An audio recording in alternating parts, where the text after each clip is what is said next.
যৌথ মঞ্চের যারা সৈনিক, যে সমস্ত বন্ধুরা সংগ্রামী সাথীরা আজকে অনশন চালাচ্ছেন 22টা দিন ধরে, তাদের পাশে এসে দাঁড়ানো মনে হয় আমাদের আপনাদের সবার নৈতিক কর্তব্য। কারণ যে লড়াইটা লড়া হচ্ছে সেই লড়াইটা কিন্তু আমাদের আগামী প্রজন্মের লড়াই। যে লড়াইয়ের ভয় পেয়েছে সরকার, যে দাবিগুলো আমরা ন্যায্যভাবে দাবি করছি, সেই দাবিগুলোকে প্রতিষ্ঠা পাওয়ার লক্ষ্যে যে আন্দোলন চলছে সংগ্রামী যৌথ মঞ্চের নেতৃত্বে, সেই আন্দোলনে আমরা সামিল। আপনারা জানেন আজকে প্রেস কনফারেন্স করা হয়েছে সংগ্রামী যৌথ মঞ্চের পক্ষ থেকে, এবং আগামী 6 এবং 7 তারিখ থেকে ধর্মঘট শুরু হচ্ছে। এর আগে 2023 সালে 10ই মার্চ যে ধর্মঘট হয়েছিল সেটা সর্বাত্মকভাবে সফলতা লাভ করেছিল। তাই আগামী 6 এবং 7ই মার্চ যে ধর্মঘট, সেই ধর্মঘটকে সাফল্যমণ্ডিত করতে হলে আপনাদের সহযোগিতা এবং ঐকান্তিক প্রচেষ্টা একান্তভাবেই কাম্য।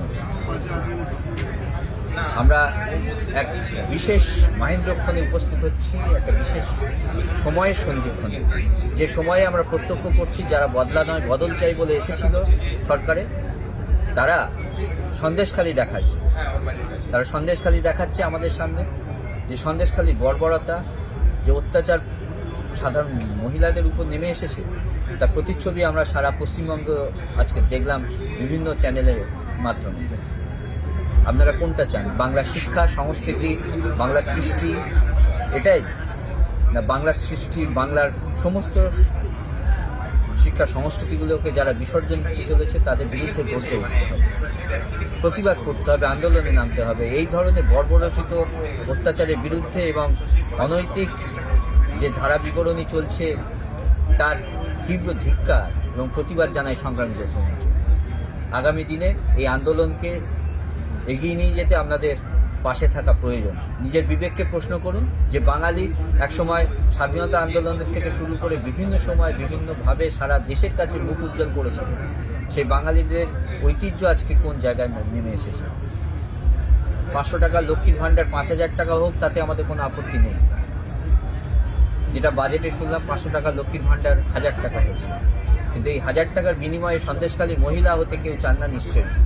তাই এই ধরনের মহিলাদের, যারা ভুক্তভোগী, যারা সন্দেশখালীর মতো মানুষ রয়েছেন, যারা সন্দেশখালীর অত্যাচারের শিকার হয়েছেন, তাদের পাশে এসে দাঁড়ানো নৈতিক কর্তব্য এবং এই আন্দোলনকে সেই সঙ্গে সঙ্গে সমর্থন করা।